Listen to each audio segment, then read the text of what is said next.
তুমি পাওয়া মাত্রই নীল নদের ভেতরে ফেলে দিবা। ওটার ভিতরে কি লিখেছে? মিন আব্দিল্লাহি আমিরুল মুমিনিন ইলা নীল মাসর,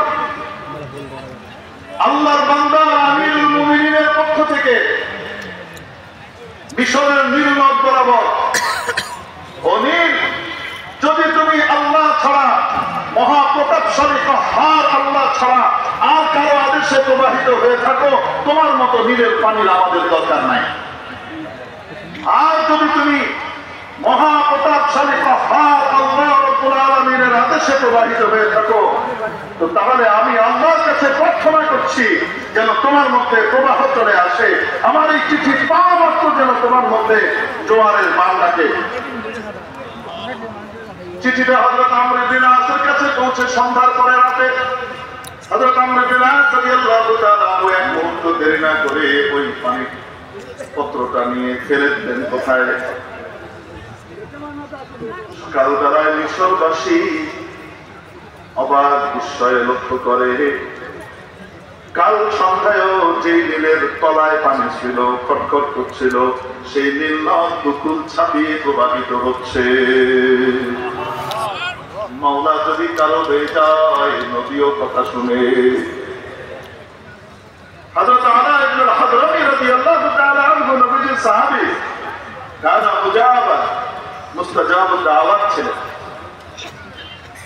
বাহরাইন জয় করার জন্য পাঠানো হলো, সাথে 4000 বাহিনী। ওয়াফিহিম আবু হুরায়রা রাদিয়াল্লাহু তাআলা, সাহাবী আবু হুরায়রা রাদিয়াল্লাহু আনহু এই টিমের মধ্যে আছেন। সামনে যে দেখলেন পারসিকরা সমস্ত নৌকা, জলযান, জাহাজ যা কিছু ছিল সব ওই পারে নিয়ে গেছে। আর ওই পারে কিভাবে জয় করবেন? এপাশে পারসিকরা চলে গেছে, ওদিকে মুনজির ইবনে সাওয়ার অঞ্চল। ওই পাশে যাবেন কিভাবে? কিছুই নাই। হযরত আলা হাদরামী রাদিয়াল্লাহু তাআলা আনহু রাতের বেলায় সবাইকে বললেন, আজকে রাতে তোমরা ইস্তেগফার করো, আল্লাহর কাছে দোয়া করো, কারণ গুনাহগারের সাথে আল্লাহর সাহায্য আসে না। হায়রে, সাহাবী আর তাবেঈনদের তো গুনাহ নাই, 2-4টা ছোটখাটো যা গুনাহ আছে অজান্তে, সেগুলোর ব্যাপারেও বলে দিচ্ছেন। সেগুলোও তো আসলে ইন্নাল হাসানাত ইউযহিবনাস সাইয়্যাতের মতো, সব শেষ। তারপরেও বলছেন ইস্তেগফার করো। সকালবেলায় ফজরের নামাজ পড়ে হযরত আলা হাদরামী রাদিয়াল্লাহু তাআলা আনহু নিজের ঘোড়াকে নিয়ে সাগরের তীরে গেলেন, সমস্ত বাহিনীকে নিয়ে দোয়া করলেন আল্লাহর কাছে। আল্লাহ পাকের কাছে দোয়া করে বিসমিল্লাহির রহমানির রহিম বলে, আল্লাহু আকবার বলে নিজের ঘোড়া সাগরের উপরে ছুটিয়ে দিলেন। 4000 বাহিনী হযরত আলা হাদরামী রাদিয়াল্লাহু তাআলা আনহুর সাথে একসাথে ঝাঁপ দিল সাগরে। এপার থেকে ওপারে পার হয়ে চলে গেছে। এপার থেকে ওপার কল্পনা করতে পারে? ওপারের পার দেখা যায় না, খালি এপার থেকে ওপার পার করে চলে যাচ্ছেন। মাঝামাঝি যখন গিয়েছেন, মাঝামাঝি অংশ পার হয়েছে, তখন ওই পারের লোকজন দেখতে পেয়েছে যে ঘোড়সওয়ার বাহিনী সাগরের উপর দিয়ে যাচ্ছে। সুবহানাল্লাহ, মানে সুবহানাল্লাহ বাড়িতে আসি আইছেন আপনারা। এখন এরা বলতে লাগলো, A Y A Y A Y, দৈত্য আসছে, দৈত্য আসছে, এদের সাথে কি লড়াই করবে? সব রেখে পালিয়ে চলে গেছে, বাহরাইন জয় হয়ে গেছে। হযরত আবু হুরায়রা রাদিয়াল্লাহু তাআলা আনহু বলেন,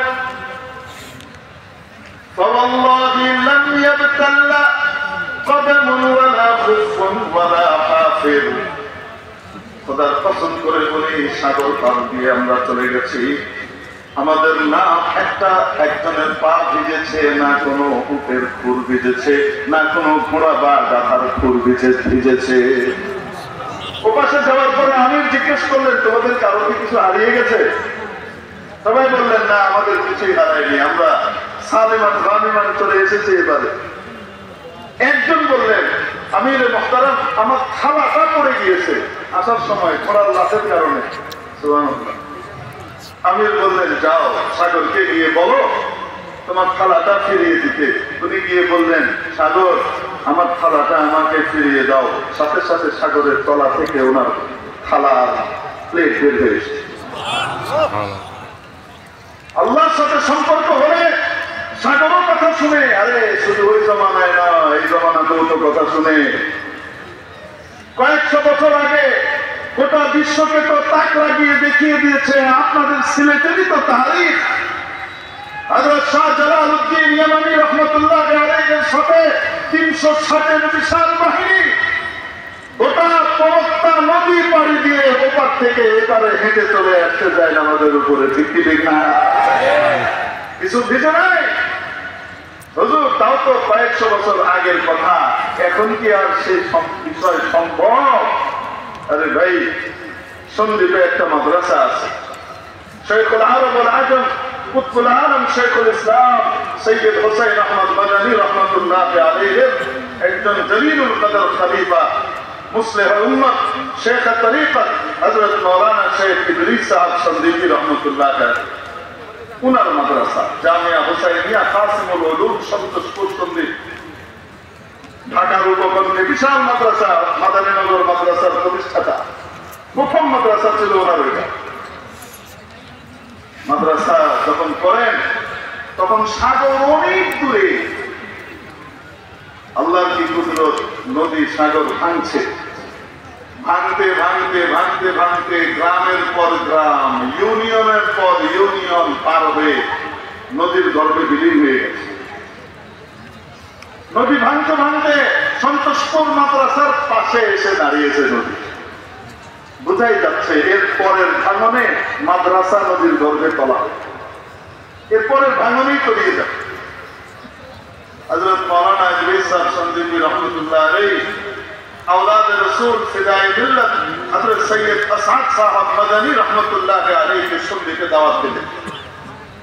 হযরত আসলেন, দাওয়াত দিয়ে মাদ্রাসায় বসে কুশল বিনিময় শেষ করে সবকিছু শেষ হওয়ার পর বললেন, হযরত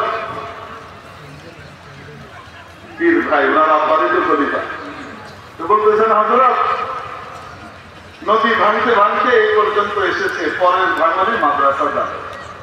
আমি আমার জীবনের সর্বস্ব দিয়ে আমি এখানে এই আলোর প্রদীপ জ্বালিয়েছি, আপনার আব্বার আমানত, এখানে আমানতের নূর জ্বালিয়েছি।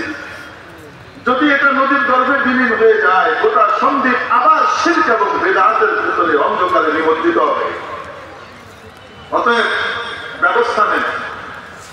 हज़रत फिदाये मिल्लत रहमतुल्लाह अलैहि बोले, मैं क्या करूं, मेरे हाथ में क्या है, আমি কি করবো, আমার হাতে কি আছে? হযরত বললেন, যে করতে পারবে তাকেই আনছি, যিনি পারবেন তাকেই আনছি। ব্যবস্থা নেন। যদি ব্যবস্থা না নেন আর এটা বিলীন হয়ে যায়, কিয়ামতের দিন আপনার আল্লাহর সামনে আপনি জবাব দিবেন। ব্যবস্থা নেওয়ার ক্ষমতা ছিল, নেন নাই। হযরত ফিদায়ে মিল্লাত রহমতুল্লাহ আলাইহি মাথা ঝুঁকিয়ে দেন। আসলে আল্লাহ ওয়ালারা নিজেদের তাআল্লুক মা আল্লাহ প্রকাশ করতে চান না, কি পরিমাণ সম্পর্ক আছে এটা দেখাইতে চান না, ওটাকে গোপন রাখতে চান। হযরত খাজা মাকিবুল্লাহ সাহেব রহমতুল্লাহ আলাইহি কুতুবুল আলম ছিলেন, ইন্তেকাল যখন করেছেন তো তখন খাদেমকে বলে দিয়ে গিয়েছেন যে আমার জানাজা